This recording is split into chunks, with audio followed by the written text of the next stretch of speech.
Good afternoon. On my orders, the United States military has begun strikes against al Qaeda terrorist training camps and military installations of the Taliban regime in Afghanistan. 10 years have now passed since the invasion of Afghanistan, and though some people still claim the war is winnable in a conventional sense, the price of remaining in the region is higher than it's ever been.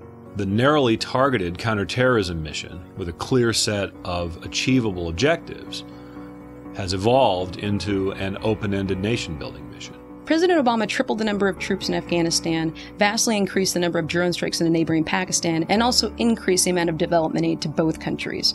But it's all been for naught. The Taliban and the insurgency attacks the capital with impunity. They appoint their own provincial leaders. They have their own shadow government. They collect taxes. They have their own version of Sharia courts. So essentially, despite the increased investment, we are at a worse state than we were 3 years ago. Civilian and coalition troop deaths in the country have increased dramatically since President Obama took office. 2008 was a record year for coalition and civilian casualties. That record was eclipsed in 2009, then 2010, and is on track to be eclipsed this year. U.S. forces also find themselves on both sides of a divisive national-local struggle. Conventional troops working on the national side, expanding the rid of Kabul, deploying with the Afghan National Army across the country. And then on the local side, we have special forces soldiers working with local tribes, providing security and village stability operations. Ideally, a U.S.-fostered constitution and U.S. troops working with local leaders would create a robust system of federalism, but it doesn't. We have helped craft an Afghan government with a distinct lack of vertical federalism. Budgeting is done at the national level, not the local level. Local district elections have been pushed back repeatedly.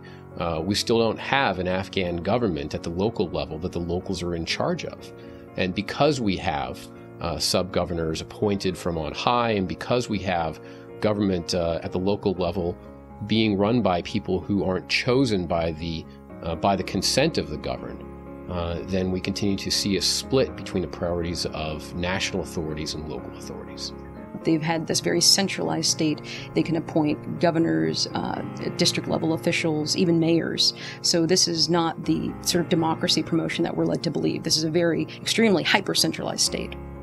And we have encouraged a centralized, nationalized government in what is essentially a pre-national society.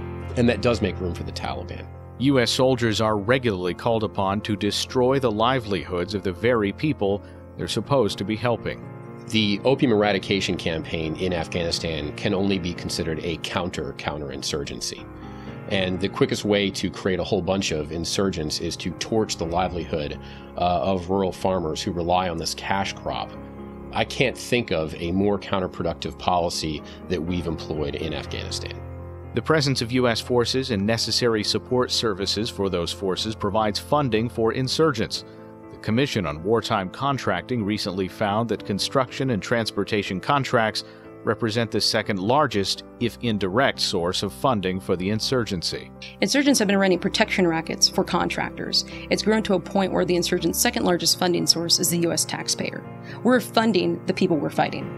The price of leaving should be balanced against the price of staying in Afghanistan, and war supporters argue that if we leave, Afghanistan will revert to a Taliban-ruled haven for al Qaeda. We don't need to fix failed states in order to keep al Qaeda on the run. Even if we did create a Jeffersonian democracy in Kabul, that won't decrease the level of threat to the United States. There are various elements in Yemen and Somalia, in Germany and Spain, and at one point in time in Florida and even in California that pose a threat to the United States. We should focus our attention on them, not on repairing the states where they operate. We're relying on a lot of sort of vulnerable factors, or factors that are extremely fragile. We're relying on a host nation government that's widely deemed to be illegitimate and corrupt.